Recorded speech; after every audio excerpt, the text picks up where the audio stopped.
Carmen Vidal dejó caer el frasco de detergente cuando vio al hombre desplomado en el suelo del despacho.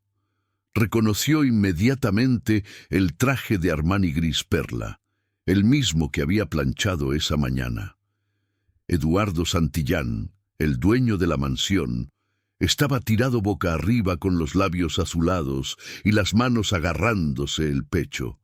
«¡Señor Santillán!». Carmen corrió hacia él, sus rodillas golpeando el mármol italiano. Él abrió los ojos apenas, su voz un susurro áspero. «Protocolo.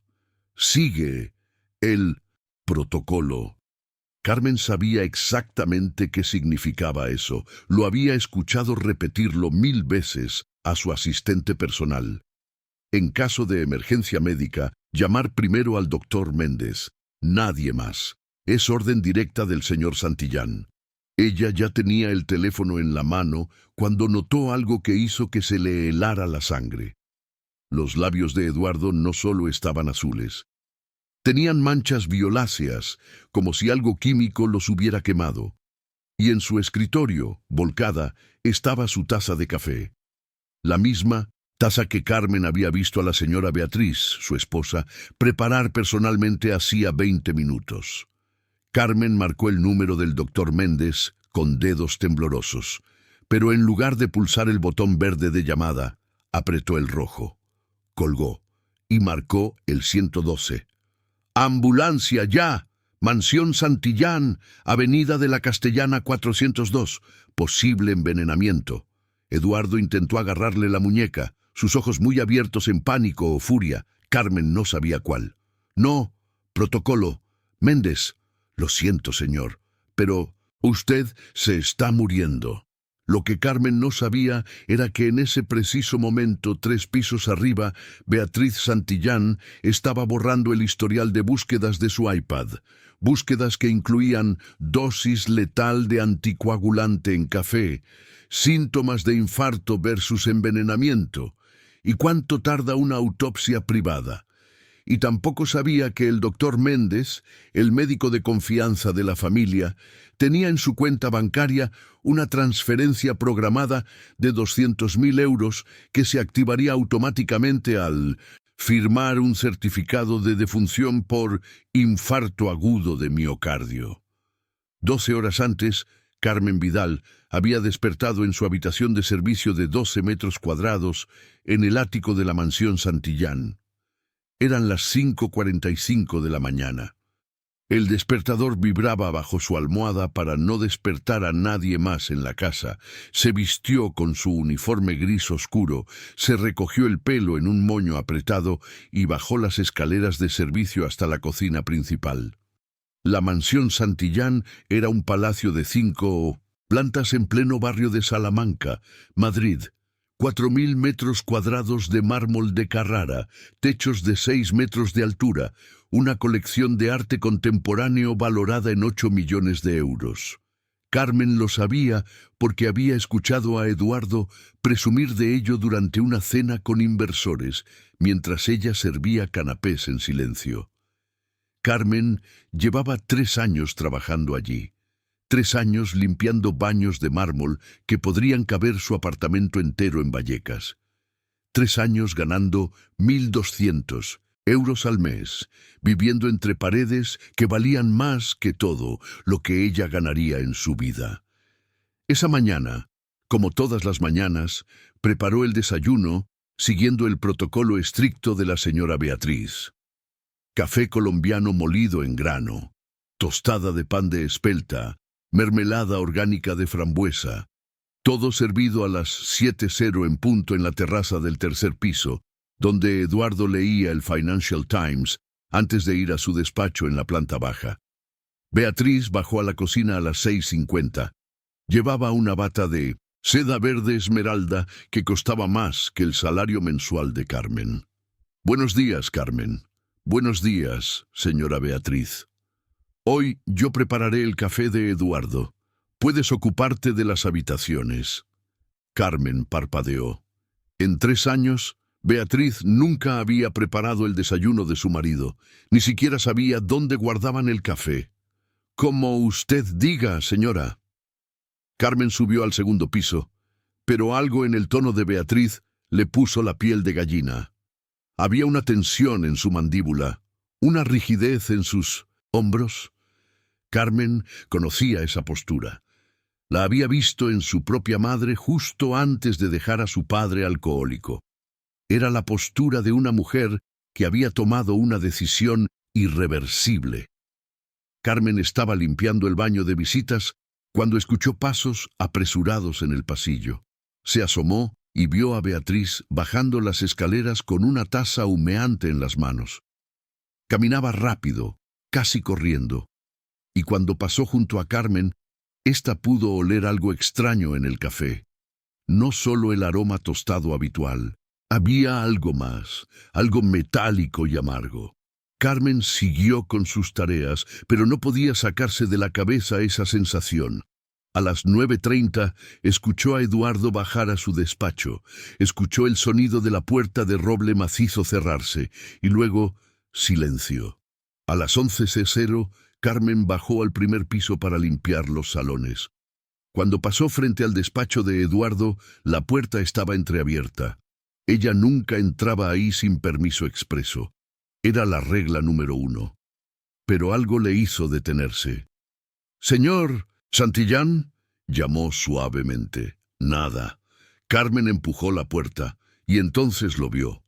Ahora, con Eduardo inconsciente en el suelo y la ambulancia en camino, Carmen presionó las manos contra su pecho para mantener la circulación como había visto en una serie de televisión.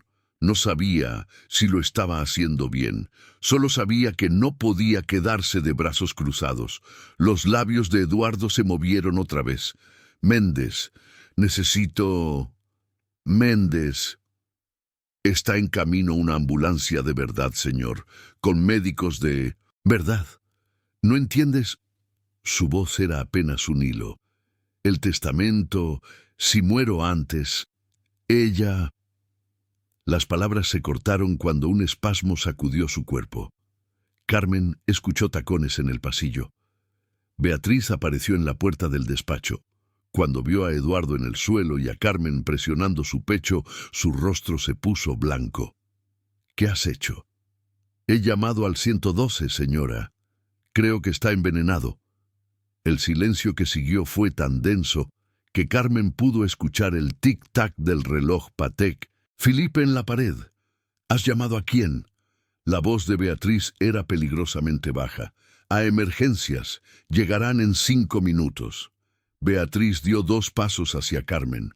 Sus ojos verdes estaban llenos de algo que Carmen nunca había visto antes. Pánico puro. «Eduardo tiene instrucciones muy claras. Solo el doctor Méndez...» «Con todo respeto, señora, el señor se está muriendo. No hay tiempo para protocolos». «Tú no sabes lo que has hecho».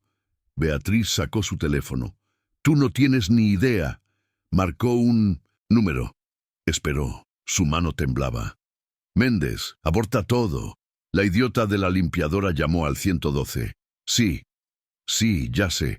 Demasiado tarde. Encárgate de tu parte. Yo me encargo de la mía». Colgó. Miró a Carmen con una mezcla de odio y desesperación. «Estás despedida. Recoge tus cosas y sal de mi casa. No voy a ninguna parte hasta que llegue la ambulancia. Te haré arrestar por robo, por asalto, por lo que sea necesario». Las sirenas sonaron afuera. Carmen nunca en su vida había sentido tanto alivio al escuchar ese sonido. Los paramédicos entraron como un huracán verde, 2 hombres y una mujer con maletines de emergencia y un camillero.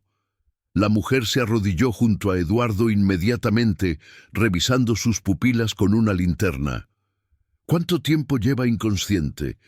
10, 15 minutos, dijo Carmen. «¿Ha ingerido algo?» Carmen señaló la taza volcada en el escritorio. «Café, pero creo que había algo más en él». El paramédico olió el líquido derramado. Frunció el ceño. «Necesitamos hacer un lavado. Gástrico, ya». Miró a Beatriz. «¿Es usted familiar?» «Soy su esposa. ¿Sabe si su marido tiene alergias o está tomando alguna medicación?» Beatriz dudó apenas un segundo, pero fue suficiente para que Carmen lo notara. Warfarina, para la circulación. Dosis, 5 miligramos diarios. El paramédico intercambió una mirada con su compañera. Si alguien le dio algo que interactúe con warfarina, podría estar sangrando internamente. Vamos, lo llevamos ya. Mientras cargaban a Eduardo en la camilla, sus dedos buscaron los de Carmen. Los apretó con una fuerza sorprendente para alguien tan débil. «Gracias», susurró. Y luego, antes de que los paramédicos se lo llevaran, añadió algo que Carmen no entendió del todo. «Caja fuerte. Detrás del miró. Código. Fecha de nacimiento de mi madre. Dile a...» Tosió violentamente. «Dile a inspectora Rivas que investigue». Beatriz intentó seguir la camilla, pero la paramédica la detuvo. «Señora, necesitamos que llame a su médico de cabecera y nos traiga todos los medicamentos que toma su esposo. Es vital». Beatriz subió corriendo las escaleras. En cuanto desapareció, Carmen se acercó al cuadro de Joan Miró que colgaba en la pared oeste del despacho. Era una obra abstracta de colores primarios que Eduardo había comprado en una subasta por 1.2 millones de euros. Carmen lo sabía, porque él lo había mencionado al menos 50 veces. Con manos temblorosas movió el cuadro a un lado. Detrás había una caja fuerte digital. Carmen pensó en la madre de Eduardo. Nunca la había conocido, pero había visto su foto en el salón principal. Debajo de la foto, una placa de bronce. Mercedes Santillán Herrera, 1945-2018. Carmen marcó 1503-1945. La caja se abrió con un clic suave. Dentro había documentos, muchos documentos. Carmen tomó los primeros que vio. Eran extractos bancarios, transferencias millonarias a cuentas en Panamá. Y un nombre que aparecía repetidamente: Dr. Ramón Méndez. Pero lo que realmente hizo que Carmen sintiera que el suelo se abría bajo sus pies fue la carpeta azul en el fondo. La abrió. Dentro había un testamento, el testamento de Eduardo Santillán, fechado hacía apenas 3 meses.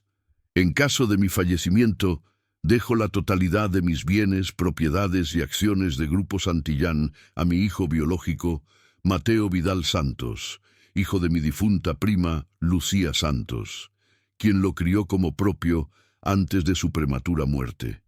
Beatriz Santillán recibirá únicamente la pensión mínima establecida por ley, dado que nuestro matrimonio se basó en un fraude documentado que adjunto a este testamento. Carmen dejó de respirar. Mateo Vidal Santos. Ese era su apellido de soltera antes de casarse, y su hermana se llamaba Lucía Santos. Lucía, que había muerto de cáncer hacía 5 años. Lucía, que había criado a un niño en secreto, que nunca quiso decir quién era el padre, que le hizo prometer a Carmen que cuidaría de él si algo le pasaba. Mateo, su sobrino Mateo, que ahora tenía 22 años y estudiaba medicina en la Complutense con el dinero que Carmen le enviaba cada mes de su salario miserable. Eduardo Santillán era el padre de Mateo, y Beatriz acababa de intentar asesinarlo para evitar que ese testamento tuviera efecto. Carmen escuchó pasos en las escaleras. Rápidamente metió los documentos más importantes en el delantal de su uniforme y cerró la caja fuerte. Cuando Beatriz entró en el despacho con una bolsa llena de medicamentos, Carmen estaba de pie junto a la ventana, aparentemente mirando la calle. «¿Qué haces todavía aquí?», preguntó Beatriz con voz cortante. «Esperando asegurarme de que el señor Santillán llegue bien al hospital. No es tu problema. Vete. Me quedaré hasta que un policía me lo ordene». Beatriz dio un paso amenazante hacia ella. «Escúchame bien, Carmen. No sé qué piensas que viste o escuchaste, pero te equivocas. Eduardo tiene problemas cardíacos. Es un infarto, nada más». «Entonces, ¿por qué sus labios están quemados con algo que huele a veneno?». «Yo sé cómo...». Huele el café normal, señora Beatriz. Y eso que usted le preparó no era café normal. El rostro de Beatriz se retorció en una mueca. Pruébalo. Prueba cualquier cosa. Soy Beatriz de la Vega Santillán. Mi familia tiene abogados que te destruirán antes de que puedas abrir la boca. Y si te atreves a decir algo, me aseguraré de que nunca vuelvas a trabajar en Madrid, en España, en ningún lado. Carmen sintió el peso de los documentos en su delantal. Pensó en Mateo, en Lucía, su hermana, que había muerto guardando ese secreto, en Eduardo, que aparentemente había querido hacer justicia antes de que fuera demasiado tarde. Yo solo hice mi trabajo, señora. Salvé una vida. Si eso me cuesta mi empleo, que así sea. Te costará mucho más que tu empleo. La puerta del despacho se abrió de golpe. Un hombre alto con traje azul marino entró. Tenía placa de policía. Inspector Ruiz, Policía Nacional. ¿Quién llamó al 112? Carmen levantó la mano. Yo. Necesito que venga conmigo a declarar. Los paramédicos sospechan envenenamiento. Esto ya es una investigación criminal. Beatriz palideció. Eso es absurdo. Mi esposo tiene problemas del corazón. Es un infarto. Nada más. Señora, los niveles de anticoagulante en la taza de café son 40 veces superiores a su dosis regular. Si los paramédicos no hubieran actuado en los próximos 5 minutos, su esposo habría muerto de hemorragia interna. El inspector miró a Carmen. Gracias a usted, está vivo. Apenas, pero vivo. Carmen sintió que las piernas le temblaban. Había estado tan cerca de perderlo todo otra vez como cuando perdió a Lucía. «Inspector», dijo Carmen, sacando los documentos de su delantal. «Creo que necesita ver esto». 4 horas después, Carmen estaba sentada en una sala de interrogatorios de la comisaría de Salamanca. Le habían dado un café terrible de máquina y un bocadillo de jamón que no pudo comer. El inspector Ruiz había salido hacía 20 minutos con los documentos que ella le había entregado, diciendo que esto cambia todo. La puerta se abrió, pero no era el inspector. Era una mujer de unos 40 años, con traje gris y pelo corto.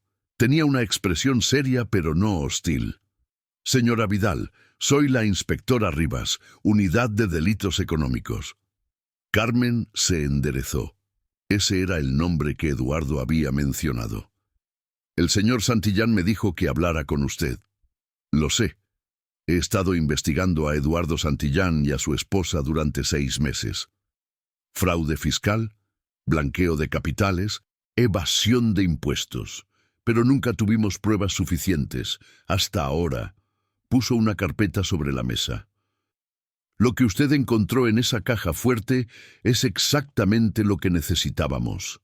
Transferencias a paraísos fiscales, sobornos a funcionarios públicos, documentación de sociedades fantasma. Es suficiente para hundir a toda la familia de la Vega». ¿Y Beatriz? Arrestada hace 1 hora. Intento de homicidio. El doctor Méndez también. Encontramos mensajes entre ellos planificando todo. Al parecer, Beatriz descubrió el Nuevo Testamento hace 2 semanas. Sabía que si Eduardo moría de causas naturales antes de que el testamento se hiciera público, ella podría impugnarlo alegando que su esposo no estaba en sus cabales. El doctor Méndez certificaría la causa de muerte como infarto y todo quedaría enterrado. Carmen cerró los ojos. Toda esa riqueza, todo ese poder, y al final no había sido suficiente. Beatriz había estado dispuesta a matar por no perder su estilo de vida. ¿Cómo está el señor Santillán? Estable. Fuera de peligro, quiere hablar con usted. ¿Conmigo? Dice que tiene mucho que explicar. 2 días después, Carmen entró en la habitación privada del Hospital Universitario La Paz. Eduardo Santillán estaba sentado en la cama, pálido pero consciente. Tenía tubos conectados a ambos brazos y monitores parpadeando a su lado. Carmen, gracias por venir. Señor Santillán. Eduardo, por favor. Creo que nos hemos ganado el derecho a la informalidad después de que me salvaras la vida. Carmen se sentó en la silla junto a la cama. Lucía era mi hermana. Eduardo asintió lentamente. Lo sé, por eso te contraté hace 3 años. Necesitaba tenerte cerca. Necesitaba asegurarme de que Mateo estuviera bien cuidado antes de hacer lo que tenía que hacer. ¿Por qué nunca le dijiste la verdad? Porque soy un cobarde. Porque cuando Lucía me dijo que estaba embarazada, yo tenía 25 años. Acababa de casarme con Beatriz por presión de nuestras familias, y mi padre me dejó muy claro que un escándalo destruiría nuestro negocio. Así que le di dinero a Lucía. Le dije que criara al niño sola, y desaparecí de sus vidas. Carmen sintió una oleada de rabia. Ella murió limpiando casas para pagar sus tratamientos de cáncer. Murió sin poder costear la quimioterapia privada que podría haberla salvado. Y tú vivías en un palacio. Lo sé. La voz de Eduardo se quebró. Y eso me ha perseguido cada día de los últimos 5 años. Por eso cambié el testamento. Por eso quería que Mateo tuviera todo. Es lo mínimo que puedo hacer. ¿Y por qué yo? ¿Por qué me contrataste? Porque necesitaba que alguien de confianza estuviera en la casa. Alguien que no fuera parte del círculo de Beatriz. Alguien que pudiera... Tosió. Alguien que pudiera actuar si algo salía mal, como efectivamente salió. Carmen no sabía si sentir agradecimiento o indignación. Me usaste. Sí, y lo siento, pero también es cierto que sin ti yo estaría muerto, y Beatriz se habría salido con la suya. ¿Qué va a pasar ahora? Eduardo miró por la ventana, hacia el cielo gris de Madrid. Beatriz y Méndez enfrentarán juicio por intento de homicidio. El fiscal dice que hay pruebas suficientes para una condena de 15 a 20 años. Mis empresas serán investigadas por evasión fiscal. Probablemente tendré que pagar multas millonarias y vender activos. Y cuando todo termine, Mateo heredará lo que quede, si es que quiere aceptarlo. ¿Él sabe? Todavía no. Pensé que tal vez tú podrías decírselo. Vienes de su familia. Él confiará en ti.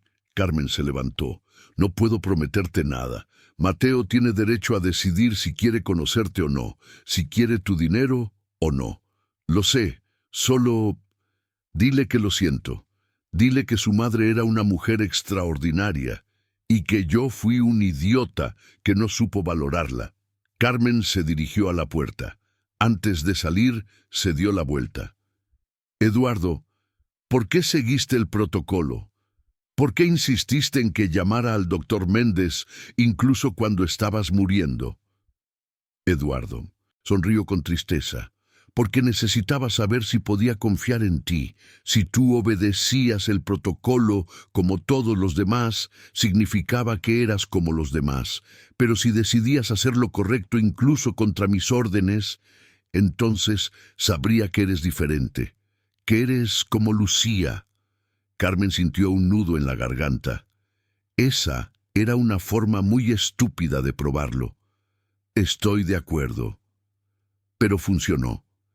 Esa noche, Carmen se sentó frente a Mateo en el pequeño apartamento que compartían en Vallecas. Su sobrino tenía los ojos de Lucía, la misma sonrisa dulce, el mismo temperamento tranquilo. Estaba estudiando para un examen de anatomía cuando Carmen llegó. «Tía, ¿estás bien? En las noticias dijeron algo sobre la mansión donde trabajas. ¿Es verdad que intentaron envenenar a tu jefe?» Carmen asintió. Respiró hondo. «Mateo, tengo que contarte algo. Algo que tu madre nunca quiso decirte. Algo que me hizo prometer que te diría solo si era absolutamente necesario. Mateo dejó el libro. «Me estás asustando. Eduardo Santillán es tu padre biológico». El silencio que siguió fue largo y denso. Mateo parpadeó varias veces como si estuviera procesando las palabras en un idioma extranjero. ¿Qué? Carmen le contó todo. La relación entre Eduardo y Lucía. El embarazo, el abandono, los años de silencio, el testamento, el intento de asesinato, todo. Cuando terminó, Mateo estaba llorando en silencio. Mi mamá limpiaba casas, se mató trabajando, y ese hombre podría haberla ayudado. Lo sé. No quiero su dinero, no quiero nada de él. Carmen tomó las manos de su sobrino. No tienes que decidir nada ahora. Solo piénsalo. Tu madre te quería, y ella nunca habló mal de él, ni siquiera cuando estaba muriendo. Eso tiene que significar algo. ¿Tú lo perdonas? ¿Después de lo que le hizo a mamá? Carmen pensó en eso. Pensó en Lucía, trabajando hasta el agotamiento, sonriendo siempre, diciendo que todo estaría bien. Pensó en Eduardo, viviendo en su palacio, cargando con su culpa. Pensó en Beatriz, dispuesta a matar antes que perder su estatus. No lo sé, pero sé que si no lo hubieras salvado hoy, no tendrías la opción de decidir. Y tu mamá siempre dijo que lo más importante en la vida es tener opciones. Mateo abrazó a Carmen, su cuerpo temblando con sollozos. ¿Qué hago, tía? Lo que creas correcto, yo estaré contigo, pase lo que pase. Naquele momento, Carmen percebeu que a vida de Mateo estava prestes a mudar para sempre. E o que ela havia descoberto na mansão não era apenas sobre dinheiro ou herança. Era sobre verdades que haviam sido enterradas por décadas. Se você também quer descobrir como essa família vai se reconstruir depois de tanto segredo, deixe nos comentários o que você faria no lugar de Mateo, se inscreva no canal para acompanhar o desfecho completo e deixe seu like para que mais pessoas conheçam essa história de coragem e justiça.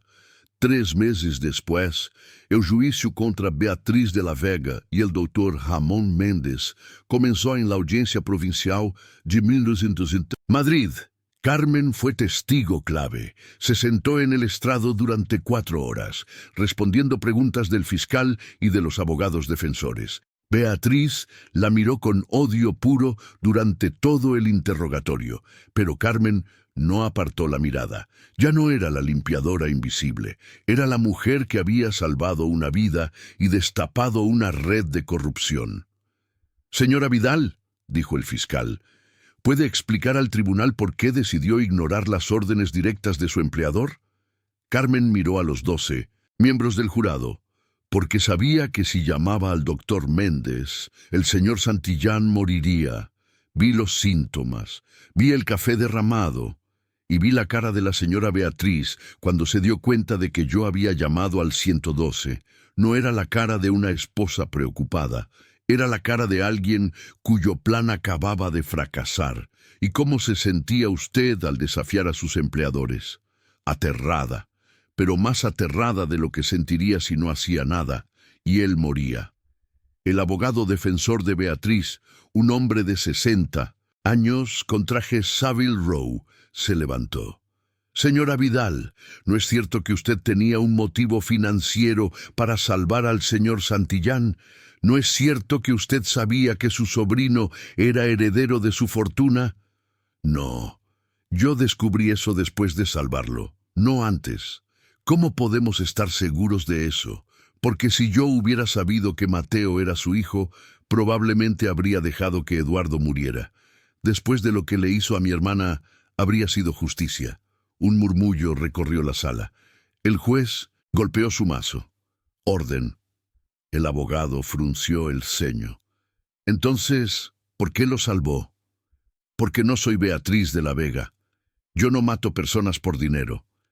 El juicio duró 3 semanas. Los fiscales presentaron las transferencias bancarias, los mensajes entre Beatriz y Méndez, el análisis toxicológico del café.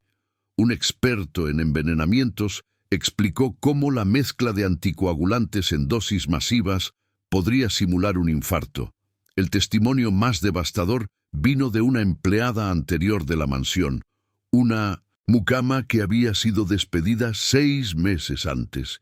Declaró que había escuchado a Beatriz y a su hermano, un abogado corporativo, discutiendo cómo impugnar el testamento de Eduardo cuando el viejo finalmente se muera. Ella dijo, textualmente, «Necesito que parezca natural, un infarto, algo que Méndez pueda certificar sin levantar sospechas», declaró la mujer. Beatriz negó todo. Lloró en el estrado. Dijo que amaba a su esposo, que nunca le haría daño, que el café era normal, que alguien más debía haber puesto el veneno, pero los mensajes eran claros. ¿Cuánto tiempo tarda en actuar? ¿Dejará rastros en la autopsia? ¿Cuánto necesitas para hacer esto? El doctor Méndez intentó negociar un acuerdo. Admitió que Beatriz le había ofrecido 200.000 euros para certificar un infarto como causa de muerte, pero juró que él nunca suministró el veneno. Beatriz lo llamó mentiroso. Méndez presentó grabaciones de sus llamadas. El juicio se convirtió en un espectáculo mediático. Los periódicos lo llamaron el caso de la limpiadora heroína. Las redes sociales se dividieron entre quienes apoyaban a Carmen y quienes creían que ella había orquestado todo para beneficiar a su sobrino. Carmen dejó de leer las noticias después de la segunda semana. Era demasiado. El veredicto llegó un viernes lluvioso de febrero. El jurado deliberó durante 18 horas. Culpable, Beatriz de la Vega, 18 años de prisión por intento de homicidio y conspiración para cometer fraude. Doctor Ramón Méndez, 12 años de prisión por complicidad y obstrucción a la justicia. Cuando leyeron el veredicto, Beatriz se desplomó en su silla. Carmen, sentada en la galería pública, no sintió triunfo. Solo un vacío profundo. Toda esa riqueza, todo ese poder, y al final, ¿para qué? Eduardo estuvo presente en el juicio, sentado en una silla de ruedas. Había sufrido un derrame cerebral menor durante su recuperación. Ahora hablaba con ligero arrastre de palabras y necesitaba ayuda para caminar. Pero estaba vivo. Después de que los guardias se llevaran a Beatriz, Eduardo pidió hablar con Carmen en privado. Se reunieron en una sala de conferencias vacía del juzgado. «Gracias», dijo simplemente. «No hay de qué». «Mateo, ¿aceptó verme?» Carmen asintió. «Viene camino. Quería estar aquí cuando terminara el juicio». Eduardo cerró los ojos. Una lágrima rodó por su mejilla. «No sé qué decirle». «Dile la verdad. Eso es lo único que importa ahora». La puerta se abrió. Mateo entró, vestido con jeans y una sudadera de la universidad. Se veía joven, vulnerable, perdido. Se detuvo a 3 metros de Eduardo sin saber qué hacer. Eduardo miró a su hijo por primera vez en 22 años. Vio los ojos de Lucía, la barbilla de Lucía, las manos delicadas de Lucía. «Te pareces a tu madre», dijo con voz quebrada. «Eso me han dicho». Silencio. «Mateo, yo no espero que me perdones. No espero que quieras tener nada que ver conmigo. Solo quiero que sepas que tu madre era la mujer más valiente que he conocido. Y yo fui un cobarde, que no estuvo a la altura». Mateo se sentó en una silla, todavía manteniendo distancia. «¿La amabas?» «Sí, pero no lo suficiente. No lo suficiente para enfrentarme a mi familia. No lo suficiente para hacer lo correcto. Ella nunca habló mal de ti, ni siquiera cuando estaba muriendo. Solo dijo que tú tenías tus propios demonios, que esperaba que algún día encontraras paz». Eduardo sollozó abiertamente. «No merezco ese perdón». «No, pero ella ya te lo dio». Mateo se inclinó hacia adelante. «Yo todavía no sé si puedo, pero mamá habría querido que al menos lo intentara. Eduardo extendió una mano temblorosa. Mateo la miró durante largo rato. Luego, lentamente, la tomó. Carmen, de pie junto a la puerta, lloró en silencio. Pensó en Lucía, en cómo habría sonreído al ver esto, en cómo había protegido a Eduardo incluso después de todo el daño. Porque eso era el amor, no el amor de las películas, el amor real, el que perdona lo imperdonable, el que da segundas oportunidades incluso cuando no se merecen. Lo que Carmen estaba presenciando no podía deshacerse. Era el momento en que un hijo conocía a su padre, en que años de mentiras comenzaban a sanar. Pero también sabía que el camino sería difícil, lleno de preguntas sin respuestas perfectas. Si usted también siente que esta reconciliación es compleja y dolorosa, comente qué haría en el lugar de Mateo. Deje su like si esta verdad le conmovió. Y suscríbase para seguir viendo historias que nos recuerdan que la justicia a veces llega de las formas más inesperadas. Los siguientes 6 meses fueron caóticos. Eduardo vendió la mansión y la mayoría de sus activos para pagar multas fiscales que ascendían a 8 millones de euros. El grupo Santillán fue desmantelado. Algunas empresas fueron vendidas, otras liquidadas. Carmen dejó de trabajar como limpiadora. Con el dinero que Eduardo le dio como compensación por salvarle la vida y testificar en el juicio, abrió una pequeña agencia de limpieza que empleaba a mujeres inmigrantes y les pagaba salarios dignos. La llamó Lucía's Legacy. Mateo continuó sus estudios de medicina, pero ahora con una beca completa financiada por la fundación que Eduardo creó en honor a Lucía. La Fundación Lucía Santos ofrecía tratamientos oncológicos gratuitos a mujeres de bajos recursos. Eduardo se mudó a un apartamento modesto de 2 habitaciones en el barrio de Chamartín, sin chofer, sin servicio, solo él, sus medicamentos y las fotos de Lucía que le había pedido a Carmen. Una tarde de septiembre, Eduardo invitó a Carmen y Mateo a cenar en su apartamento.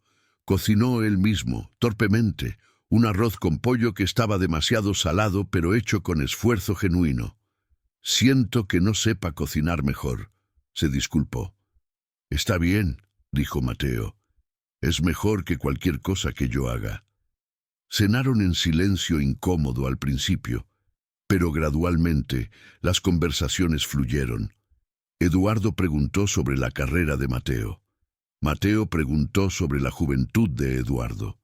Carmen contó historias de Lucía que hicieron reír a todos. Al final de la noche, cuando Carmen y Mateo se preparaban para irse, Eduardo tomó la mano de su hijo. «Sé que nunca podré reemplazar los años perdidos, pero si me lo permites, me gustaría intentar ser algo parecido a un padre, no el padre que merecías, solo el padre que puedo ser ahora». Mateo miró esos ojos que eran tan parecidos a los suyos. «Un paso a la vez, un paso a la vez», repitió Eduardo. 6 meses después, en un día soleado de marzo, Carmen recibió una llamada de Mateo. «Tía, ¿puedes venir al hospital?» El corazón de Carmen se detuvo. «¿Estás bien? ¿Es Eduardo?» No, todos estamos bien, solo... Ven. Hay algo que queremos mostrarte». Carmen tomó el metro hasta el Hospital Universitario La Paz. Mateo la esperaba en el vestíbulo, con una sonrisa enorme. «Sígueme». La llevó al pabellón de oncología. En la pared principal, recién instalada, había una placa de bronce brillante. «Ala Lucía Santos. Tratamientos oncológicos gratuitos». En memoria de Lucía Santos, 1978-2019, mujer valiente, madre extraordinaria, cuyo legado de amor y sacrificio salvará vidas que ella nunca conoció. Inaugurada por su hijo, Dr. Mateo Vidal Santos, y su hermana, Carmen Vidal Santos. Financiada por Eduardo Santillán, quien finalmente aprendió qué significa amar. Carmen se cubrió la boca con las manos. Las lágrimas rodaron libremente. Eduardo estaba allí, apoyado en su bastón. «Es lo mínimo que puedo hacer. Lo mínimo». Carmen lo abrazó. Por primera vez sintió que el círculo se cerraba. No perfectamente, no sin cicatrices, pero se cerraba. «Lucía estaría orgullosa», susurró. «¿Tú crees?» «Lo sé». Mateo se unió al abrazo. Los tres permanecieron así en medio del pasillo del hospital, mientras doctores y enfermeras pasaban a su alrededor. Tres personas rotas que, de alguna manera, habían encontrado la forma de reconstruirse juntos. Esa noche, Carmen regresó a su apartamento en Vallecas. Era el mismo apartamento de siempre, pero se sentía diferente. Más ligero, como si un peso que había cargado durante años finalmente se hubiera levantado. Se sentó en el sofá con una taza de té y miró la foto de Lucía en la repisa. Su hermana sonreía, con Mateo bebé en brazos. «Lo hice, Lu», dijo Carmen en voz alta. «Cumplí mi promesa. Mateo está bien, mejor que bien. Y Eduardo finalmente está tratando de hacer las cosas bien». La foto no respondió, obviamente, pero Carmen sintió una calidez en el pecho, una sensación de paz que no había sentido en mucho tiempo. Afuera, Madrid seguía siendo Madrid, ruidosa, caótica, indiferente, pero dentro de ese pequeño apartamento, Carmen Vidal, la mujer que una vez fue invisible, que limpió pisos de mármol que valían más que su vida entera, que salvó a un hombre que no merecía ser salvado pero necesitaba serlo, finalmente podía respirar. Había hecho lo correcto, no lo fácil, no lo seguro, lo correcto. Y a veces eso es todo lo que importa. A veces la verdad duele más que la mentira, pero sigue necesitando ser dicha. A veces el perdón no borra el pasado, pero abre la puerta al futuro. Y a veces las personas menos esperadas son las que salvan vidas, no porque tengan poder o dinero, sino porque tienen el valor de actuar cuando todos los demás se quedan paralizados. Si usted cree en historias donde la justicia prevalece, donde los pequeños actos de valentía cambian destinos enteros, déjeme saber en los comentarios qué siente después de escuchar la historia de Carmen. Suscríbase al canal para seguir conociendo historias reales que nos recuerdan que el mundo puede cambiar, una decisión valiente a la vez. Y deje su like para que más personas conozcan esta historia de coraje que nació no lugar más improbable, o corazón de una mujer que nunca se consideró heroína. 2 años después, en una mañana de primavera, Carmen recibió una invitación por correo. Era una tarjeta color crema con letras doradas. Se complace en invitarle a la ceremonia de graduación del doctor Mateo Vidal Santos, Facultad de Medicina, Universidad Complutense de Madrid, seguido de celebración privada. Carmen sonrió. El día había llegado. Mateo se convertiría en médico, como siempre había soñado, como Lucía siempre había creído que sería. La ceremonia fue hermosa. Mateo cruzó el escenario con su toga y birrete, recibió su diploma y buscó con los ojos entre la multitud. Cuando vio a Carmen y a Eduardo sentados juntos en la tercera fila, su sonrisa lo iluminó todo. Después, en un restaurante discreto cerca de la universidad, brindaron con cava. Eduardo levantó su copa con mano temblorosa, por Mateo, por su madre y por Carmen, quien salvó más vidas de las que nunca sabrá. Por mamá, dijo Mateo, que nos enseñó que el amor no es lo que dices, es lo que haces. Carmen levantó su copa, por segundas oportunidades y por tener el valor de tomarlas. Brindaron, bebieron, y por un momento, sentados en ese pequeño restaurante, rodeados de risas y luz de sol, eran simplemente una familia. No perfecta, no tradicional, pero familia al fin y al cabo. Eduardo miró a Mateo con orgullo genuino. ¿Dónde harás tu residencia? Oncología, en el ala Lucía Santos. Eduardo cerró los ojos, luchando contra las lágrimas. Ella estaría... Lo sé, interrumpió Mateo gentilmente. Y creo que tú también estás orgulloso, a tu manera, más de lo que las palabras pueden expresar. Carmen observó el intercambio con el corazón lleno. Pensó en todos los caminos que los habían traído aquí. Las mentiras, las traiciones, el dolor. Pero también el perdón, la sanación, la elección de construir algo nuevo de las ruinas. Esa noche, cuando Carmen llegó a casa, encontró un sobre bajo su puerta. Dentro había una carta manuscrita de Eduardo. Querida Carmen, hay palabras que nunca te he dicho porque no sé cómo expresarlas correctamente. Pero necesito intentarlo. Tú me salvaste la vida. Eso es un hecho. Pero lo que hiciste fue mucho más que eso. Me diste una segunda oportunidad. Una oportunidad de conocer a mi hijo. De honrar a Lucía. De intentar ser mejor de lo que fui.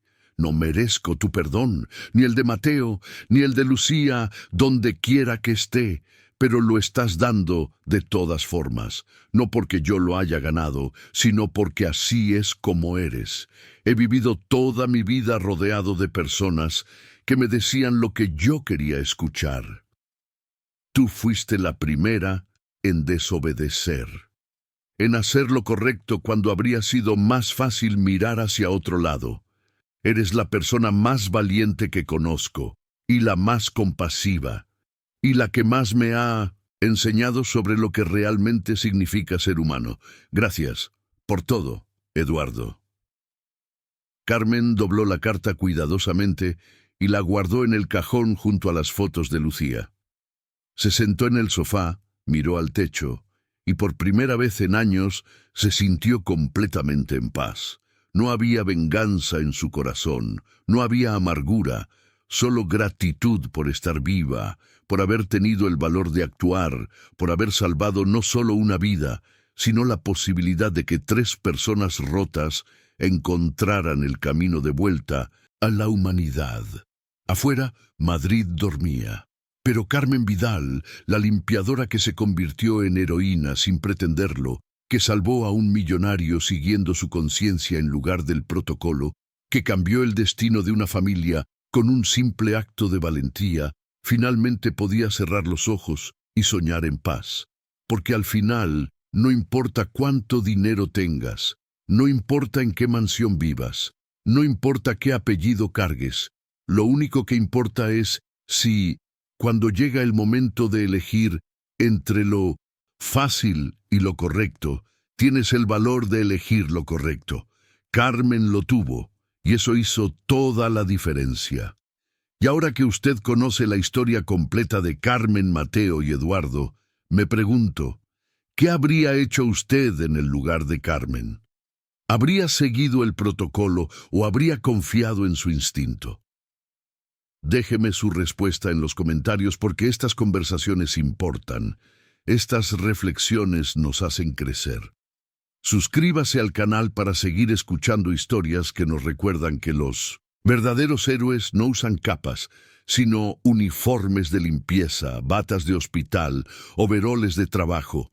Y deje su like para que más personas conozcan la historia de una mujer que salvó una vida, y al hacerlo, cambió el destino de una familia entera, demostrando que a veces desobedecer es el acto más noble que podemos realizar. 5 años después, Carmen Vidal estaba de pie frente al espejo de su habitación, ajustándose el vestido azul marino que había comprado para la ocasión. Tenía 50 años. Ahora, algunas canas plateaban su cabello oscuro, algunas arrugas marcaban las comisuras de sus ojos, pero había algo diferente en su mirada, algo que no estaba ahí 5 años atrás. Dignidad. Alguien tocó la puerta. «Tía, ¿estás lista? Nos están esperando». Carmen abrió. Mateo estaba allí, vestido con un traje elegante pero no ostentoso. Ya no era el chico de 22 años asustado que había conocido a su padre por primera vez. Era un hombre de 27, médico oncólogo, con un brillo en los ojos que le recordaba tanto a Lucía que a veces dolía mirarlo. Ya voy. El evento era la inauguración del segundo a la Lucía Santos, esta vez en el Hospital Gregorio Marañón. La fundación había crecido, ahora tenían 3 instalaciones en Madrid y planeaban expandirse a Barcelona y Sevilla. Cuando Carmen llegó al salón de ceremonias, quedó sin aliento. Había al menos 200 personas. Doctores, enfermeras, pacientes que habían sido tratados en la primera ala, familias agradecidas, periodistas, y en la primera fila, en su silla de ruedas, Eduardo Santillán. Ahora tenía 68 años. Su salud había declinado en los últimos años. Múltiples derrames cerebrales habían debilitado el lado izquierdo de su cuerpo, pero sus ojos aún brillaban con lucidez. Cuando vio a Carmen, sonrió. «Hermosa», articuló con dificultad. «Mentiroso», respondió Carmen, pero le devolvió la sonrisa. La ceremonia comenzó. Autoridades del hospital hablaron sobre el impacto de la fundación. Más de 500 mujeres habían recibido tratamiento gratuito en los últimos 4 años. La tasa de supervivencia había aumentado un 40% comparada con la media nacional. Luego le tocó hablar a Mateo. Se acercó al podio, miró al público, respiró hondo. Mi madre, Lucía Santos, murió de cáncer porque no pudo pagar el tratamiento que la habría salvado. Trabajó hasta el último día de su vida, limpiando casas, cuidando a otras personas, siempre poniendo las necesidades de los demás antes que las suyas. Nunca se quejó, nunca pidió ayuda, y murió en silencio, como mueren demasiadas mujeres en este país. Su voz se quebró, pero continuó. Esta fundación existe porque 3 personas decidieron que su muerte no podía ser en vano. Mi tía Carmen, quien me crió y me dio todas las oportunidades que mi madre soñó para mí, y Eduardo Santillán, quien... Mateo miró a Eduardo directamente, quien finalmente encontró el valor de hacer lo correcto, incluso cuando era demasiado tarde para hacerlo por mi madre. Eduardo tenía lágrimas rodando por su rostro. No puedo traer a mi madre de vuelta, pero puedo asegurarme de que otras hijas no pierdan a sus madres. Otros hijos no crezcan sin conocerlas. Otras familias no se rompan, porque la medicina es un privilegio en lugar de un derecho. El aplauso fue ensordecedor. Después de la ceremonia, Carmen encontró un momento a solas con Eduardo en el jardín del hospital. Él estaba sentado en su silla de ruedas, mirando las flores de cerezo que comenzaban a florecer. «Hiciste un buen trabajo con él», dijo Eduardo con su habla lenta y dificultosa. «Mateo es mejor que yo alguna vez fui. Es como Lucía». «Sí». Eduardo hizo una pausa. «Carmen, tengo que decirte algo. Los doctores dicen que tengo tal vez 1 año. Mi corazón está fallando». Y después de los derrames, se encogió de hombros. «Ya no hay mucho que puedan hacer». Carmen sintió una punzada de tristeza. A pesar de todo, a pesar de la historia complicada, Eduardo se había convertido en parte de su vida, un amigo improbable, una familia extraña pero real. ¿Mateo lo sabe? Se lo diré esta noche, pero quería que tú lo supieras primero. Tomó la mano de Carmen. «Cuando muera, todo lo que queda irá a la fundación. Mi apartamento, mis ahorros, todo. Quiero que Mateo decida qué hacer con eso. Sin presiones, sin condiciones». «Eduardo». «No, déjame terminar». Respiró con dificultad. «Pasé la primera mitad de mi vida acumulando cosas. Poder, dinero, estatus, y casi muero por eso. La segunda mitad quiero pasarla dándolo todo. No porque eso me haga bueno, no lava mis pecados, pero porque es lo único que puedo hacer ahora». Carmen apretó su mano. Lucía te habría perdonado, ¿sabes? ¿Tú crees? Estoy segura. Ella siempre decía que todos merecemos una segunda oportunidad, que nadie es solo la peor cosa que ha hecho. Eduardo cerró los ojos. Ojalá pudiera decírselo. Ojalá pudiera. Ella lo sabe. Donde quiera que esté, lo sabe. Se quedaron en silencio. Dos personas que el destino había unido de la manera más improbable, sentados bajo los cerezos en flor, viendo cómo el sol se ponía sobre Madrid. 11 meses después, Eduardo Santillán murió en su sueño. Fue pacífico, sin dolor. Mateo estaba sosteniendo su mano. Las últimas palabras de Eduardo fueron: «Dile a Lucía que lo siento, dile que finalmente entendí». El funeral fue pequeño. Solo Carmen, Mateo, algunos médicos de la fundación y María, la enfermera que había cuidado de Eduardo en sus últimos meses. No, hubo familiares de la familia Santillán. La familia de Beatriz lo había repudiado años atrás, avergonzados por el escándalo. Enterraron a Eduardo en el mismo cementerio donde descansaba Lucía. Mateo había comprado la parcela junto a ella. «¿Crees que está bien?», le preguntó Mateo a Carmen después del entierro. «¿Ponerlo junto a ella?». Carmen miró las dos lápidas. Una decía: «Lucía Santos, 1978-2019. Madre, hermana, guerrera. Tu amor vive en cada vida que tocaste». La otra: «Eduardo Santillán, 1957-2026. Quien aprendió demasiado tarde, pero aprendió al fin». «Creo que tu madre le habría dado ese lugar», dijo Carmen, «porque así era ella, porque creía en la redención». Mateo asintió, lágrimas en sus ojos. «A veces todavía estoy enojado con él, por no estar ahí, por todo lo que mamá sufrió. Está bien estar enojado y está bien perdonar. Las dos cosas pueden ser verdad al mismo tiempo». «¿Tú lo perdonaste?». Carmen pensó en eso. Pensó en los últimos 5 años, en las cenas compartidas, en las conversaciones sobre Lucía, en ver a Eduardo luchar por ser mejor, sabiendo que nunca sería suficiente, pero intentándolo de todas formas. «Sí, lo perdoné. No porque olvidé lo que hizo, sino porque me di cuenta de que aferrarse a la rabia solo me lastimaba a mí, y porque vi que realmente trataba de cambiar». «¿Crees que es suficiente? ¿Intentar?». «No sé si es suficiente, pero es algo, y a veces, algo es todo lo que tenemos». 3 años después, en una tarde de otoño, Carmen recibió una llamada del Hospital Gregorio Marañón. Era Mateo. «Tía, hay alguien aquí que quiere conocerte». «¿Quién?». «Ven y lo verás». Carmen tomó el metro hasta el hospital. Mateo la esperaba en la entrada del ala Lucía Santos con una sonrisa misteriosa. «Sígueme». La llevó a una de las habitaciones de pacientes. Dentro, una mujer de unos 30 años estaba sentada en la cama con un bebé en brazos. Estaba pálida, claramente enferma, pero sonreía. «Carmen, ella es Patricia. Fue una de nuestras primeras pacientes hace 4 años. Cáncer de mama en etapa 3.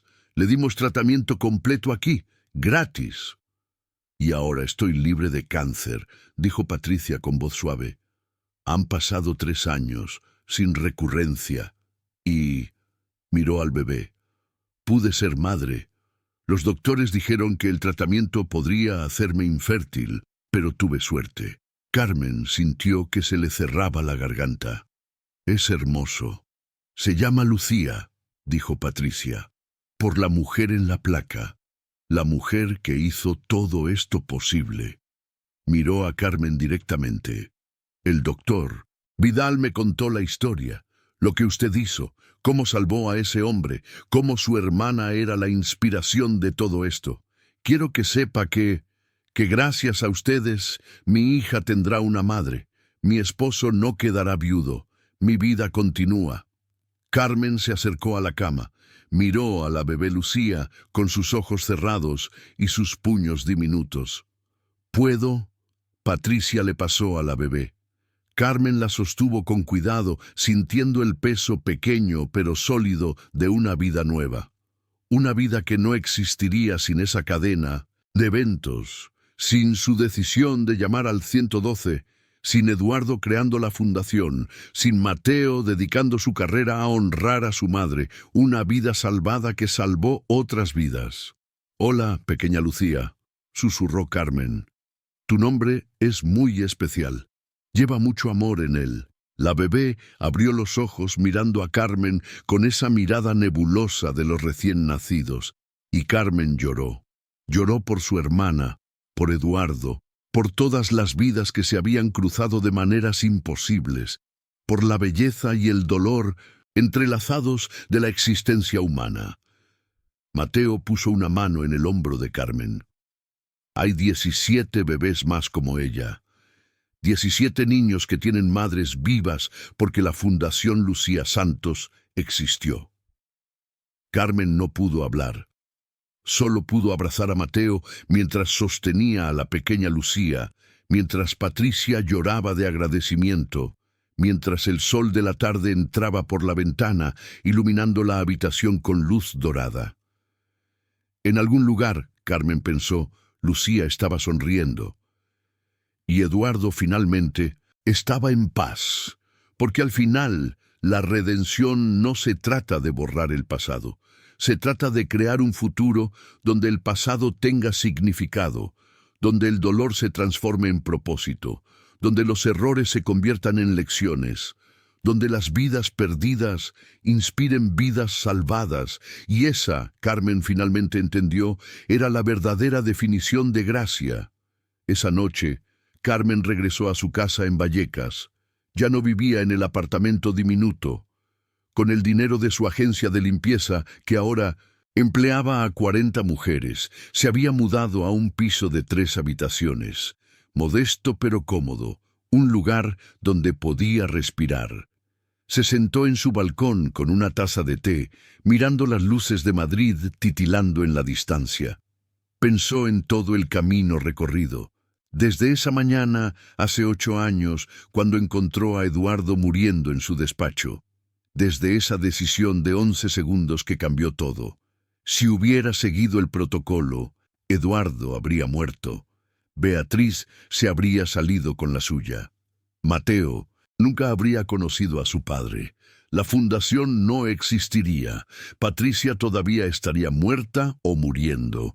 La pequeña Lucía nunca habría nacido. Un segundo de coraje, una elección de hacer lo correcto en lugar de lo seguro. Y todo había cambiado. Carmen no era religiosa, pero en ese momento sintió algo sagrado, la sensación de que nuestras vidas están entrelazadas de maneras que nunca comprenderemos completamente, que cada acción, por pequeña que sea, envía ondas que se expanden más allá de lo que podemos ver, que una limpiadora puede salvar a un millonario, que un millonario puede honrar a la mujer que abandonó, que un hijo puede perdonar al padre que nunca estuvo, que una fundación puede salvar cientos de vidas, que esas vidas pueden crear más vidas, y que todo comenzó con una mujer llamada Carmen Vidal, que decidió que una vida valía más que cualquier protocolo, cualquier consecuencia, cualquier miedo. Carmen levantó su taza de té hacia las estrellas. Por ti, Lu, por todas las vidas que tu amor salvó, por enseñarme que el perdón no es debilidad, es la cosa más valiente que podemos hacer.